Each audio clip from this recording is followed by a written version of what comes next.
Lee Irving was a 24-year-old vulnerable man who sought nothing more than friends. But this desire cost him his life when the people that he called his friends brutally beat him over a 10-day period. This is not just a case about murder. It's a case about betrayal, systemic failure, and how society let down someone who needed protecting the most.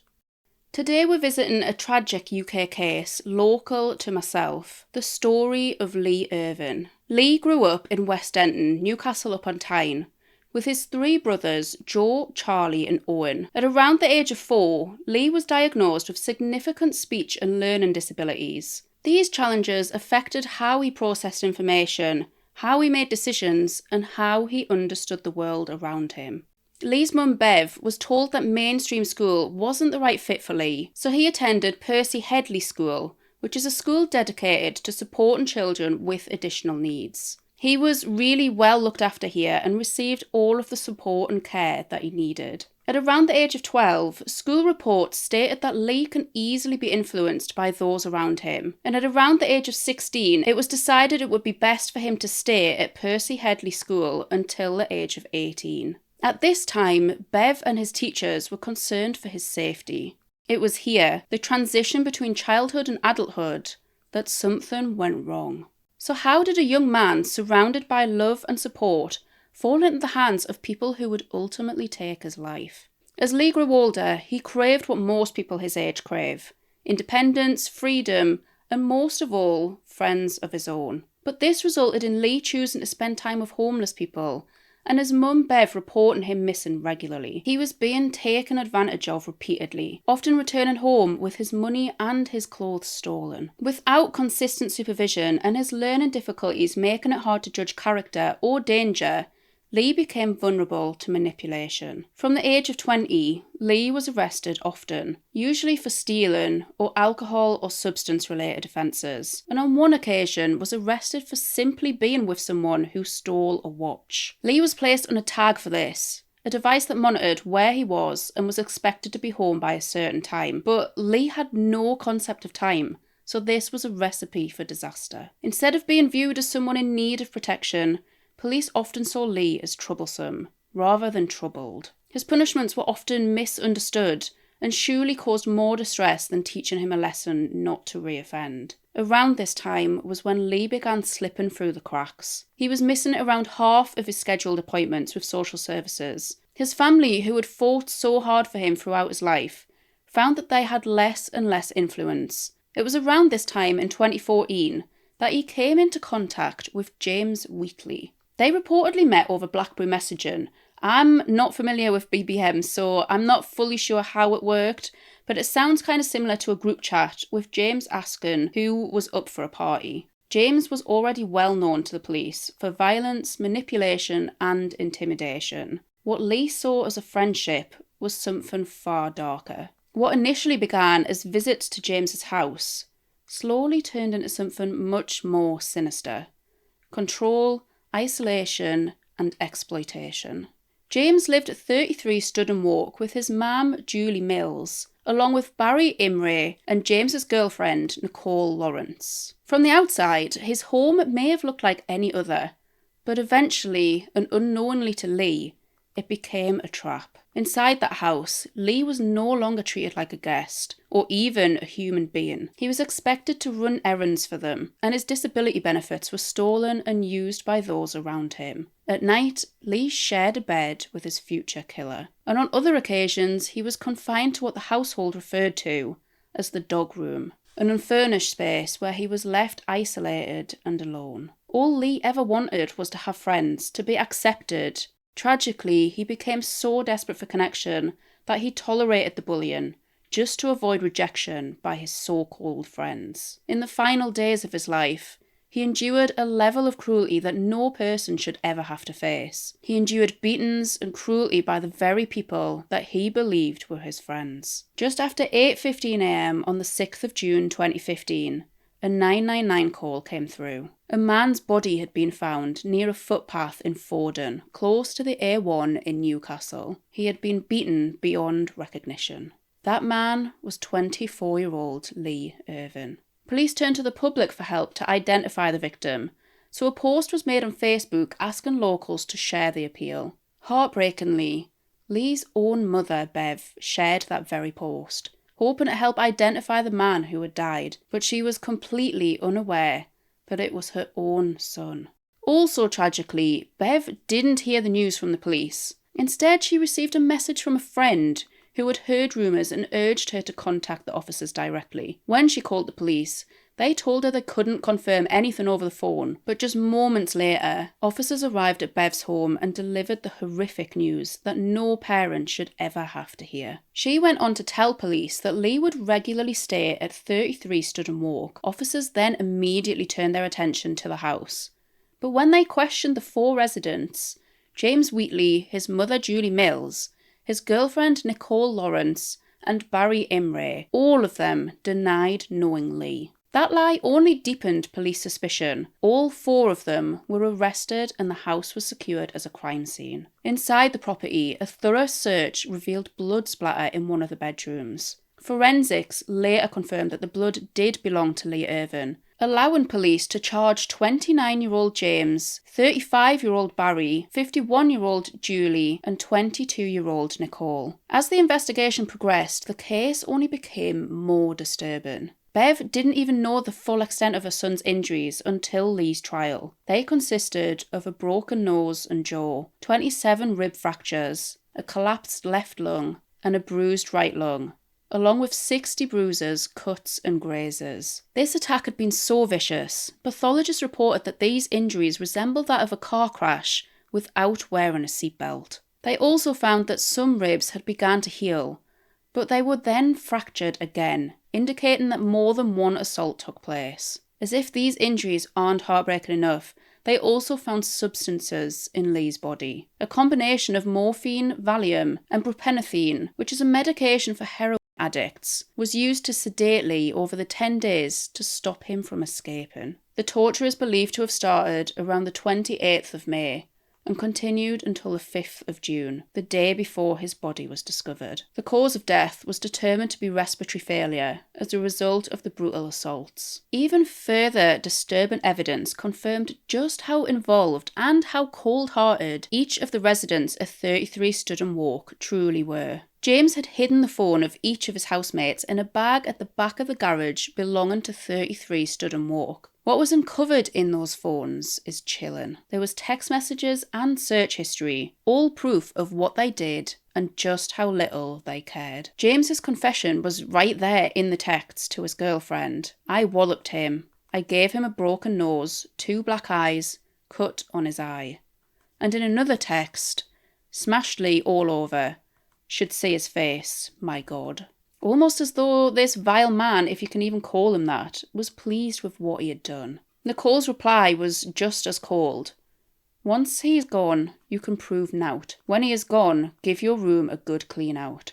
The twisted little cow was already thinking about how to cover it up. Texts from Julie's phone also showed that she knew what her son had done. You want to see Lee, it's like a bloodbath. He's like an elephant man. Yet throughout all of this, through 10 days of pain, sedation and isolation, not one of them sought help for Lee, and it was made obvious that they knew he needed it. Search history on James's and Nicole's phone included, "Why is my body cold after assault?" and symptoms of a bleed on the brain. These weren't panicked searches for help.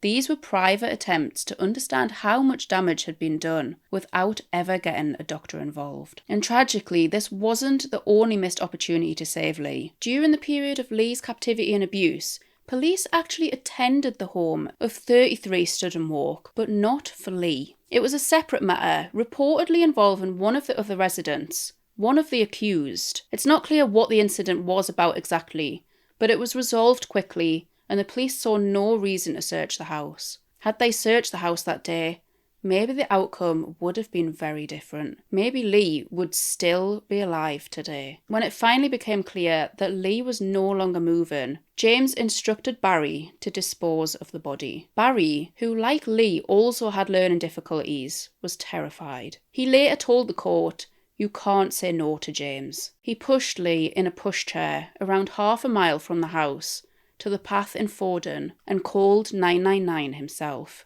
claiming to have just found the body of a stranger. A witness later reported seeing a man pushing what they thought was a drunk person in a buggy. But the truth was far worse. That was Lee. His body, lifeless, beaten and abandoned, left in the open by people who had used and discarded him without remorse. During the trial, even more disturbing truths came to light.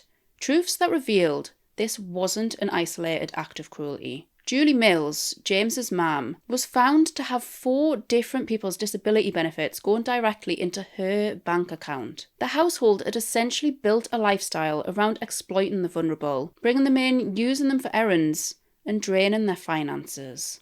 Lee's would have been a 5th, but they didn't have his national insurance number. But it certainly didn't stop them from rinsing his account. Confirmed yet again in James's texts, claiming to hammer loads of stuff on Lee's card. Honestly, the more cases that I cover, the more it blows my mind. The mindset of some people is just disgusting. All 4 defendants were described as chaotic individuals with long histories of violence, substance misuse, and dishonesty. But they were also under the influence of one dominant figure, James Wheatley, a violent, manipulative bully who controlled the house through fear and aggression. And even behind bars, he didn't stop. He tried manipulating and threatening Barry to take the blame for the murder of Lee, to get him off the hook. James denied everything. We're investigating Lee's murder. Yes, I know that. All right. Now. And Lee was my friend. Okay. Yes. So, in that case, you'll want to do all that you can to help us find out what happened to him and who was responsible for causing the injuries that killed him. No comment, because I wasn't there when it happened. No comment. Lee had a number of facial injuries, including swollen eyes and cheek and a broken jaw. No comment. Irving was on the bare floor, lying on his back, dead. No comment, officer. I didn't mean that why he's even got me in the first place. Why did you, if he was your friend, why did you not seek any medical attention for him? I didn't know he was anything like that. No comment. But he was found guilty of the murder of Lee Irving and was sentenced to life in prison with a minimum term of 23 years. Barry Imray had originally been charged with murder too, but that charge was later dropped. Instead, Barry was found guilty of causing or allowing the death of a vulnerable adult. He was sentenced to 3 years in prison. Julie Mills, James's mum, and Nicole Lawrence, James's girlfriend, were also found guilty of the same charge, causing or allowing Lee's death. Originally, Julie was sentenced to 8 years and Nicole 4, but after a review, both sentences were increased.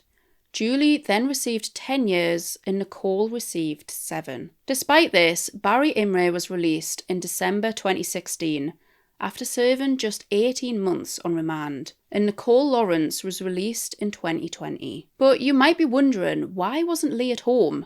Why didn't his mum Bev step in and stop this from happening? The truth is that Bev tried tirelessly to get Lee home, but the case review highlighted multiple failings and missed opportunities to save Lee. When she would report Lee missing, she was told that he's an adult and he can go wherever he likes. Police would refuse to tell Bev where exactly he was, and they'd just state that he was an adult and that he was safe, even when Bev had serious concerns about the people he was spending time with. Social services even attended 33 Studden Walk after Bev addressed her concerns that his housemates were exploiting and hurting Lee, and she requested for him to be removed. But after inspecting, they somehow deemed Lee as safe and happy there. Let's not forget that this was a vulnerable man that didn't know right from wrong, with an IQ of 56, placing him in the category of severe cognitive impairment. He struggled with understanding danger, social boundaries, and the intentions of others. What's worse is that professionals knew he was vulnerable to exploitation, yet they still failed to adequately protect him. They knew that Lee focused on pleasing others to gain approval, even if it came at a cost to himself. Despite Bev's repeated pleas, very little was done to help Lee. After Lee's death, a safeguarding review revealed that 14 different agencies had been involved in his care since the age of 4. Lee's mum Bev believes that the turning point, the true failure, came when Lee turned 18. The transition from children's services to adult services meant the support that he relied on simply dropped away. But Lee hadn't changed. He still needed the help. He still needed protection, because turning 18 doesn't magically give anyone the ability to navigate the world safely, especially when they live with severe learning difficulties. Now, Bev is calling for change. She's campaigning for a new legislation known as Lee's Law, which is currently under review in Parliament. Lee's Law would recognise crimes against disabled people for what they are: disability hate crimes. It will require agencies to consider a person's capacity and not just their age. And it will also ensure that parents just like Bev can stay involved in the decision making when their vulnerable children reach adulthood. Bev has said, "He was the most harmless, nicest person you could ever imagine, and that's why they targeted him. But I will never understand why they did that. They are just monsters." Lee Irving's story is heartbreaking, but it mustn't be forgotten. It's a definite call for change for every vulnerable adult still being failed by the system today. If you've made it this far, thank you for taking the time to hear Lee's story. Please consider sharing this video to raise awareness and support for Lee's Law. And if you want to see more cases just like this one, please also consider subscribing.